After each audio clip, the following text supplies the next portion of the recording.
Hello and welcome to I24 News World Cup show, following all the events from the tournament in Brazil, where the round of 16 is on and it was drama and emotion right from the beginning. With me here is football analyst Uriel Dascal. Hello, Uriel. Hello.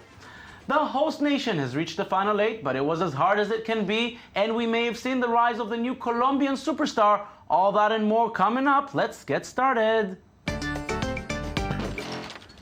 The second stage began with a clash between host Brazil and Chile. David Luiz put the Seleção up front, but Alexis Sanchez equalized soon after. No more goals were scored until the end of the 120 minutes. Chile were agonizingly close with a shot to the crossbar in the final minute of overtime. In penalties, Julio Cesar stopped two shots, one more hit the post, and Brazil won 3-2. Their rival in the quarterfinal will be Colombia, who beat Uruguay 2-0. Both goals coming from James Rodriguez. The first one, a giant golazo. He now leads the goal-scoring table with 5 goals.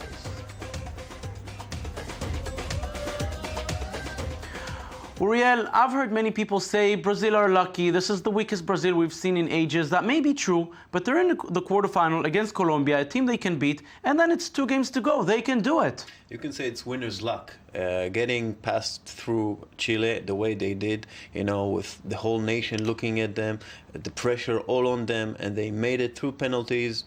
That's luck only for a few teams that can enjoy that. Now, Neymar was not at his best. Chile put on some pressure against him. He still created the chance for the first goal, and Brazil can win even without Neymar, apparently. Yes, they can. You can see Brazil can win without playing Brazilian football, which is a good sign.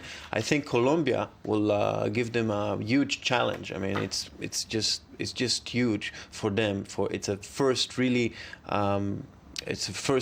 challenge for Brazil, for their defense to handle such players. You mentioned their defense. We heard them say we have the most expensive defense in the tournament with big names, Thiago Silva, Dani Alves, Marcelo. But then they were embarrassed yesterday again by a goal they conceded on a defensive misunderstanding. Well, yeah, it happens always, but I think they have a lot of, they're pretty solid in the back, and it's the foundations of a winning team is the defense. They start. It's a team effort. They start from the top, pressing down.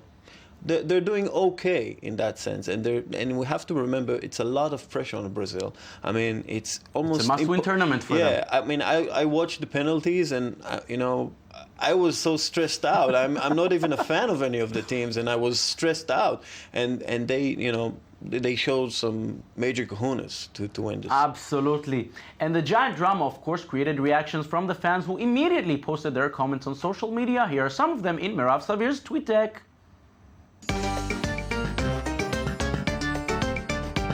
What a game. Chile versus Brazil was a nail-biter, a heartbreaker, and an all-around great game.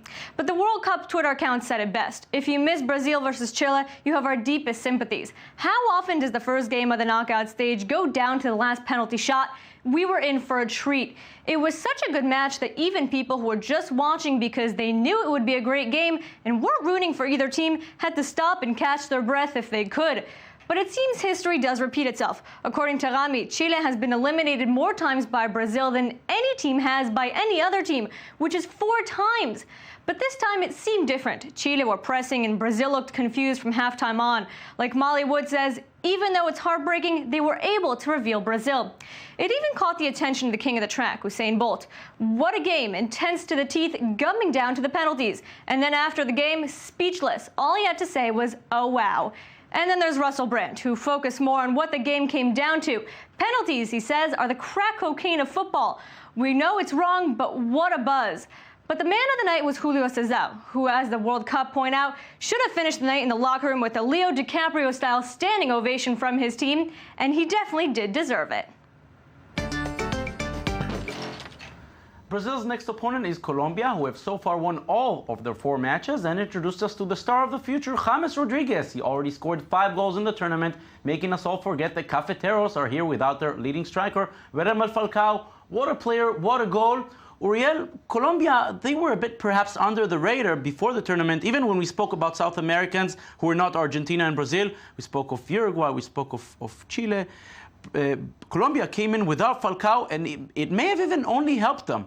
I think it helped them. I mean, once you don't have one focal point in your attack, you can be a lot more flexible. You can be a lot more varied. I think all of the players, the trio up front, were stepped up to the plate. Guardado is doing great stuff on the dribbling wise. Jackson Martinez does well when he plays.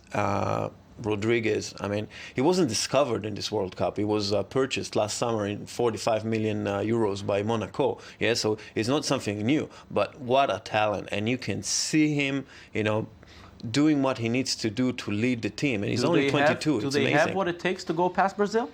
They have all the attacking tools to do that. I mean, they can do it. I mean, Chile almost did it, and Chile are just a little bit less talented than Colombia. So they can do it. But Brazil are the home nation, and as they showed against Chile, they have what it get, to win it. They're the home team, they're good, and they're lucky. What a match that one to look for Brazil against Colombia. Now we'll get ready for the action coming up tonight. 2 more matches that will set up another quarterfinal. The surprising match of the day, one that no one really expected, will take place at 8 p.m. GMT in Recife between Greece and Costa Rica. One of them will be among the final 8. And earlier in Fortaleza, Mexico will try to stop the Orange Machine from the Netherlands. Can the Central American do it? Or the dynamic duo of Robin and Robin will show up for another show? Merav Savir tries to find the answer. We've seen it several times already throughout the World Cup. Teammates and/or coaches facing off against one another. But now in the round of 16, it means knocking out your friends, as is the case with the Netherlands and Mexico. Javier Chicharito Hernandez will play against both his Manchester United teammate Robin van Persie and his next manager, Luis van Gaal. Chicharito hasn't started for his team over the last few games, but has come off the bench to help him. And his absence from the starting lineup is something the Netherlands have noticed and see as a warning.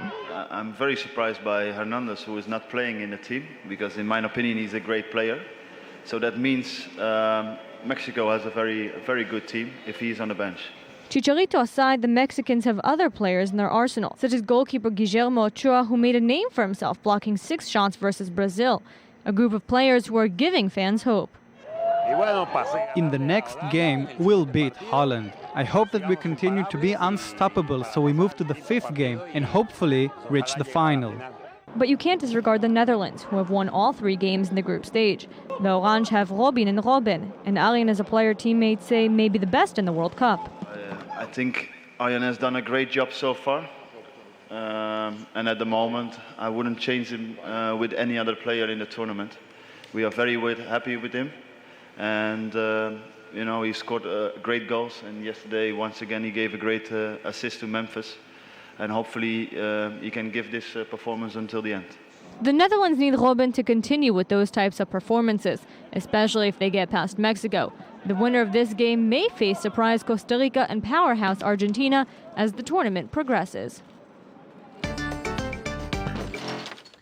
And joining us now in the studio is our Mexican football expert, Jose Bejar. Hi, Jose. Hi, thank you. Jose, we saw those fans wearing that Ochoa hair. He is the hero. He's probably the reason Mexico only conceded 1 goal so far in the tournament, even after facing Brazil. Coming up against the Netherlands, the solid defense, is that enough? I think that is enough. I mean, Ochoa, he is the president now. But we are playing with 5 defense players, and they're really good players.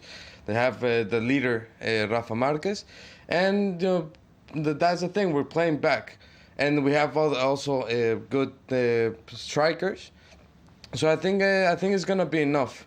If they take like 2 persons each, Robin and Robbie, I think we can probably do it. Now, one other question. Coach Herrera has caught some fire for leaving Chicharito on the bench.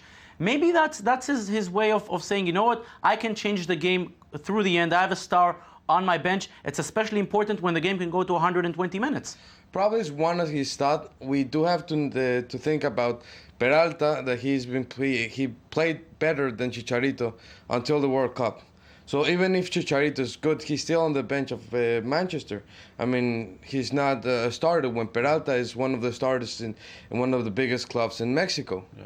It's not as sharp as some. But exactly what you're saying, that's really good to have somebody as good as Chicharito on the bench. Change the game. So we can change the game in the middle. Like, if we need to get a win, that's when he needs to put And it he in. will sure want to impress his manager next season in Manchester United, Louis van Gaal. Now, one other question, Uriel, about the Dutch. They've been very solid. Should they make any changes to their games coming against Mexico? Because it's different than playing against Spain, even than playing against Chile. I think it's the first game where they need to take initiative to score. You have Robin van Persie, you have Robin, and Robin has the incredible skill of creating something out of nothing, and he does that. That's what he does throughout his career. But I really think Mexico will be ready for them, and I think some other player will step up for the Dutch and might score or assist the goal. Yeah, they have a lot of players in the Netherlands. Obviously, they're not only Robin and Robben. The other match, as we said, is the one no one really thought about, Costa Rica against Greece. Very few people expected to see these teams here. Now we will see one of them among the final 8. Merav Savir gets us ready for the very surprising matchup.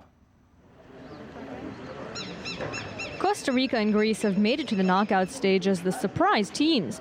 The Ticos came out of the group of death, the Greek with the last effort in Game 3 of the group stage. Costa Rica have earned themselves the title of the dark horse. Grouped with Italy, Uruguay, and England, they shocked everyone with their early qualification. They came out strong from the beginning, defeating Uruguay and Italy to secure their place among the last 16 before drawing with homebound to England. And their fans are looking forward to even more success. We are the World Cup's biggest surprise, and now we hope to go far. As Ticos, we are proud. We love our team, we love our country, and we're going to go far. Let's go Costa Rica. Meanwhile, Greece had to put all its energy into the final group matchup against the Ivory Coast, who before the game seemed like the favorites to join Colombia as the two teams coming out of Group C. Greece's qualification was a surprise, and some think their subpar play at the beginning of the World Cup may cause some knockout stage jitters, but players disagree. I don't think there is much pressure. All the lads are looking forward to the game and the big day because it is going to be a celebration. Furthermore, there is some sensible stress, but we are going to go out and give our best. Enjoy the game, and if we will be ourselves, play our game, the right result will come. It's easy to say Greece may have caught a break because they aren't facing one of the previous champions from the group of death. But for them, just because Costa Rica never topped the headlines before, doesn't mean you can disregard them now. As a name, the one that scares you less is Costa Rica. But you don't need to go too far back to see who Costa Rica are. They topped their group. I don't need to say much about this team. The fact that it survived through a mini tournament shows us how strong this team is. For sure, if you ask me as a normal fan, I would choose Costa Rica as an opponent. The other teams are incredible, and what Costa Rica achieved was a miracle. And perhaps it's the miracle that keeps on giving, or at least that's what Costa Rican fans are hoping for as they get ready for Sunday night's showdown. Jose, people may be surprised by Costa Rica, but whoever followed the CONCACAF qualifiers, like the people in Mexico did, they're not surprised. This team beat the U.S., beat Mexico. They're used to beating bigger teams. We still are a little bit surprised. They beat us when we're worse than we are now. And that's what people thought, like that they only beat us and they beat the United States because we're bad. But I mean, they are a surprise. I think they're playing with a lot of heart and they're playing with a lot of strength. And we did not expect them. I don't recall like a really, really good player from Costa Rica, but they're playing as a team. So it's not important if they have like one star. They can still get to this point with no stars. And obviously a team that has put out both Italy and Uruguay is one to look at. And Uriel, I want to ask you about Greece. They seem to come in the position that they love most, the underdogs. They love it. Yeah, I think it's also a problem for Costa Rica that for the first time they're not underdogs. You know, they're favorites maybe. And I have one more thing to say about Greece. The Dutch have total football. Spanish have tiki-taka. The Italians have catenaccio, and the Greece have Spartan football. It's not really football. It's more about fighting and the spirit of. But they're good at it. Yeah, they're good at it. They're the best in the world probably, and I mean, they might get to the quarterfinals, and who knows? You know? Yeah, it's not going to be a surprise anymore. So these two games, as we have said, Mexico against the Netherlands and Costa Rica against Greece, those are the two matches coming up tonight. Uriel Dascal, Jose Bejar, thank you very much for joining us. Thank you. Thank you. And that's it for us today. We will be here tomorrow to summarize another exciting night in the round of 16. Thank you for watching and have a beautiful day.